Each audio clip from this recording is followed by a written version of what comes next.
Happy Monday, everybody. I hope everybody is surviving this heat. We're over here sweating eternally. I am going to show you guys some lower extremity foam rolling techniques that you can do from the comfort of your own home. Again, if you do not own one of these beautiful tools, I suggest you purchase one. They are not only great for mobility and feel good, but they also help with blood flow, and that's really, really important because we spend a lot of the day sitting. So let's get started. We're gonna start on the quad muscles first. So we're gonna lay face forward. We're gonna put this in the middle of the thighs, elbows down.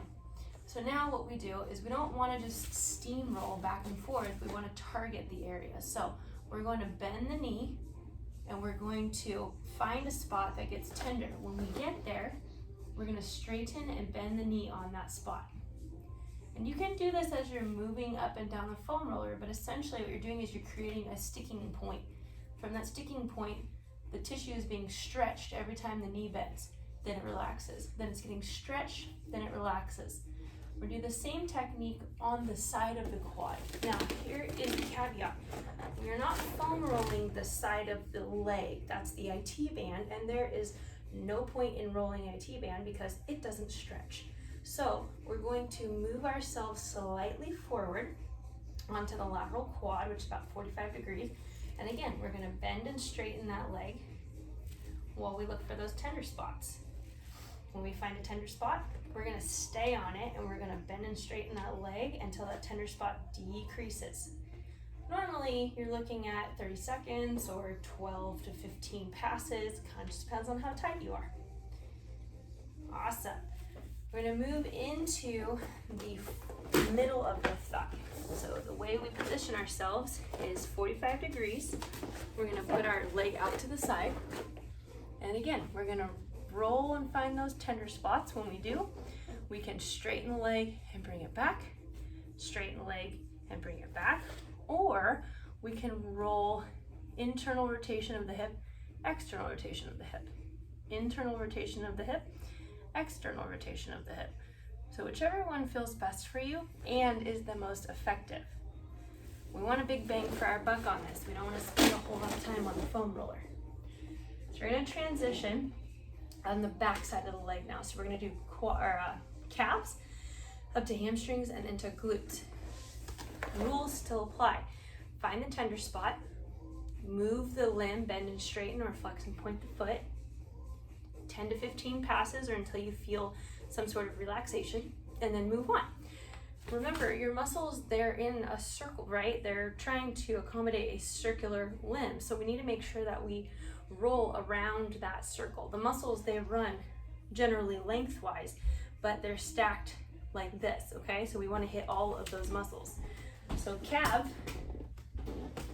if you need a little more pressure, you can cross the leg over the top. We're gonna push ourselves up. We're gonna find those tender spots. When we get there, we're gonna flex and point that foot. Remember what I said about using different parts of the muscle or rolling at different parts. We're gonna go inside, roll different parts. Good, and then outside. If you want a little more motion here, you can just rock back and forth. Okay, up to the hamstring. This one's a little tough to do bend and straighten, so this one we normally just kind of dough roll. Squeeze the quad and relax. Squeeze the quad and relax. Good. You can do inside here, so you turn into the foam roller, and you can do outside here. Great. All right, we're gonna move to the glute now. So the glute has a series of muscles in it, so we're using just generalized tactics to accomplish what we need to with the foam roller.